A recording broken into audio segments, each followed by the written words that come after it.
right, so Christmas is over, and we are about a month away from our Disney cruise. So we are pretty much in full-time prep and plan mode right now.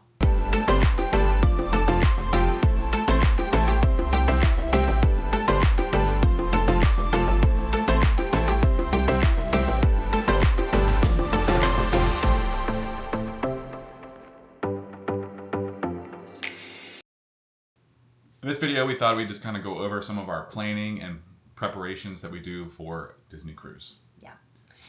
Now that we are experts, because we've gone on one cruise, we thought we would talk a little bit about our process. Because for me, cruising is a very different kind of travel. I think I've probably mentioned this before, but because you're going to be out on a ship in the middle of the ocean without, a target near you, I take it a lot more seriously getting prepped and planned for the cruise. So there is definitely a process to it. And that kind of like 30 days beforehand, I feel like there's a lot that happens. Like you have to check in to your cruise. You want to make sure that you have purchased all of the items that you might need, and that you are not missing anything on your lists. So I know for you are like that pretty anytime. Yeah. So we can kind of go in here. Like, let's just start out. We'll talk about, you want to talk about packing lists? Since we move in. So for any trip that I do, unless it's like last minute, I am a little anal retentive. Yeah, I was gonna say something different, but kinder. I make an itemized list in my notebook of every single thing. So you're an excellent packer. I don't put toiletries. I put toothbrush, toothpaste, floss. Like I put all of it itemized, like because I want to make sure that I have everything, because even though that anywhere I'm going, you can probably buy what you need if you didn't bring it. But I don't like that. I like having it. It's very it's a comfort thing for me. Right. So and oddly enough for me, even though I'm a project manager, when it comes to packing, I am very fly by the seat of my pants. Yeah. I like to just be like, oh, we're leaving in 30 minutes? Excellent. Let me get my things together. Yeah. But you pack well. It's just I do. Clothing is actually, I do. I put more methodology into the clothing. I meant like you actually putting it in the suitcase. Oh, I do. Yes, I'm very good at that. I am very organized. And I'm kind of just like... It's true. But you have everything's in there, so... I tend to forget things. If you watch the Texas vlogs where I went down and visited my family for a weekend, you'll know I forgot a hairbrush and makeup. So, I pretty much forget something on every trip.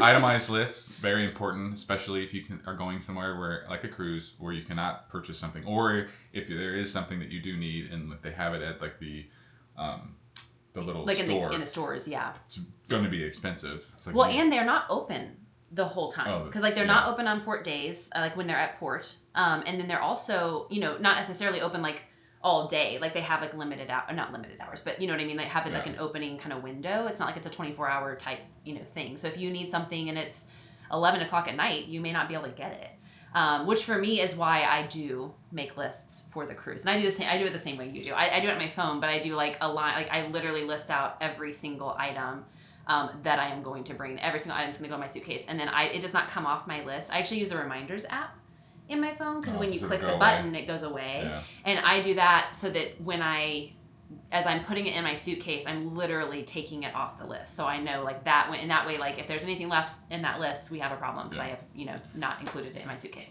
So some things we can go specifically into this cruise that we may need, that's kind of unique to this trip. First of all is costume items or dress clothes. Right. Yeah. And dress, we don't have any like super fancy places that we're planning to go to. Yeah. But we're not just doing the cruise. This is Universal and Disney as well. So I think there might be a reservation or two in Disney. I can't remember where we might want to dress a little bit nicer. But on the cruise, because we're going on the Wish, we did think for 1923 that it would be really fun to wear like kind of more like a 20s type. I'm sure we're not the only people who do that. I think a lot of people do that. But I thought that'd be really fun. And we recently had a 100 anniversary celebration for our building, because our building is 100 years old, and we actually bought outfits for our Roaring 20s party to celebrate the 100-year anniversary of our building, and so we actually have the costumes, so we may bring those. Yeah, and then we also going to Universal, so we might bring our Harry Potter robes. And Pirate Night. And then Pirate Night on the cruise. Because we did not do that last time. Yeah, something that we did not do last time, and we felt really yeah, out of left place. out. Left out is Yeah. is how I felt. Like Yeah. everyone was so cute in their little pirate outfits, and we were like, and I had been warned. I had been warned by lots of Disney cruise vloggers who were like, make sure you bring your pirate clothes. And I was like, nah, we'll be fine. And then I was very sad. Yeah. So. Another thing that you obviously need to make sure you pack are the essentials. Yes. And we don't mean just like toothpaste and toothbrush. We mean like life essentials. Well, yeah, essentials for maybe it's contingency planning, like essentials for contingencies or something like that, because like medicines, for instance. Yeah, emergencies. I guess Yeah, is like say. being prepared for. Yeah, so I feel like I don't always take like, first aid even kind of stuff when I travel, Yeah. right? Like, but like I made sure that we had kind of that in case we had kind of, and obviously they have, the clinic on the ship and everything, but I kind of had more of that type of stuff just so we'd have it on hand. Also, even medications. I'm not a person who takes a lot of different kinds of medications. I don't really like to take medication. But I brought an array. In fact, we had to go out and purchase medicines that we've never, or haven't bought recently enough to have them on hand, just to be sure that I had them with us. Because if you're having like a tummy issue or something like that, and yeah, I mean, you may be able to go down to the gift shop and buy something, or you may be able to go down to like, the clinic on the ship and get something. But if you're not feeling good, if it's in the middle of the night. Yeah, or if you're not feeling good, do you really want to walk, all over the ship to try to find medicine, or do you just want to hopefully have it with you and then you just take something and go to bed? Things like Benadryl, things for upset stomach, diarrhea, like things like that just you things kind of that like could happen that you just want to. You don't really want to have to deal with, so you take medicine. Yeah. So having those just kind of as emergencies is always good. Yes, because DoorDash doesn't exist on the ship. I mean, they have room service, but I don't know that you can get medicine on room service. So another thing, in addition to the packing lists and the emergencies, is things that you may not have. Right. So you have to go out and purchase them. Well, I think that's the key to making sure that you write your packing list early. So for me, that's why I feel like it's like a 30-day out kind of process, because I don't want to just be thinking, a couple of days before our trip, what are the things I need? I try to start thinking about it a month out so that I make sure it's a comprehensive list, and then we can go through and sort of inventory and figure out what do we need, what do we not need. For instance, I know we ran out of our non-drowsy Dramamine because we used it all on our fantasy cruise. I want to make sure that we have more of that, right? Because it was really helpful. Yeah. So there's going to be things that we need to go out and purchase, or maybe even order. We ordered a few things on Amazon last time. If we ever end up getting new phones, because we keep talking about getting new phones, and maybe one day we'll get new phones, we're going to need the long extension cords that are USB-C. Yeah, because the old ones we bought, because the ones we have are Lightning. And the new phones are USB-C. So those kinds of things, and you might need a little bit of lead time. So I think that goes into like making sure you're planning in advance, and it's not just a last minute thought on that. Obviously, there are hundreds of videos online.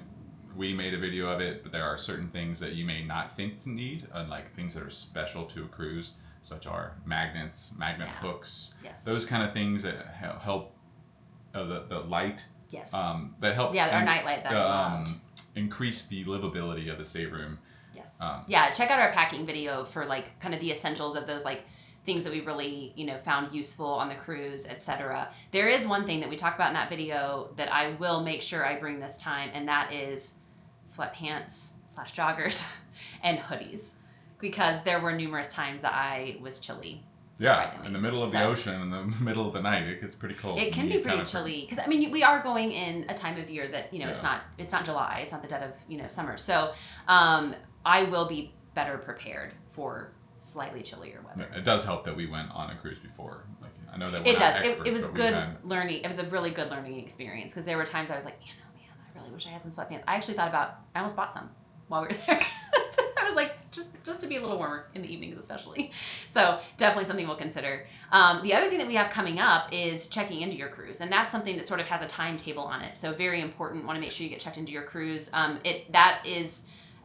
You're eligible for that depending on your Castaway Club level status. So we are silver now that we've been on a cruise. So our eligibility is coming up here just around the corner. We are going to be doing that, and I'll probably be putting a video out of that check-in process and what that is like for us. I know I found some helpful videos on that, because you do have to have a few things prepared for that in advance. You need like some photos you can use. You have to have scans of your passports, those kinds of things, to have those documents ready. Exactly. And for us, we've got on this cruise, because we're going with my sister sister and her family, our middle nephew will be staying in our stateroom. So I actually need to connect with her on that before we check in to make sure what I need to do for him, because I might need some information for him because he is in our stateroom. I'm not sure what that will be like. So that is something that you want to make sure you're thinking about. It feels like there's a lot more that you need to do than just for a regular vacation. It just feels that way to me. And maybe it's because this is only our second cruise, and maybe by the time we're on our 15th cruise, it'll be like old hat, and we won't worry about these things anymore. So now that we're in full packing mode, getting really excited about going on the cruise, we will be vlogging all of it, so make sure to stay tuned for that. Yes. And hopefully this video is helpful for you. It really is just kind of our ramblings of what we do to get ready. But if you liked it, please give us a thumbs up. And if you want to see more of our content, make sure to subscribe. If you want to see more of our vlog content on the cruise, make sure to subscribe. And ring the bell. We'll see you next time.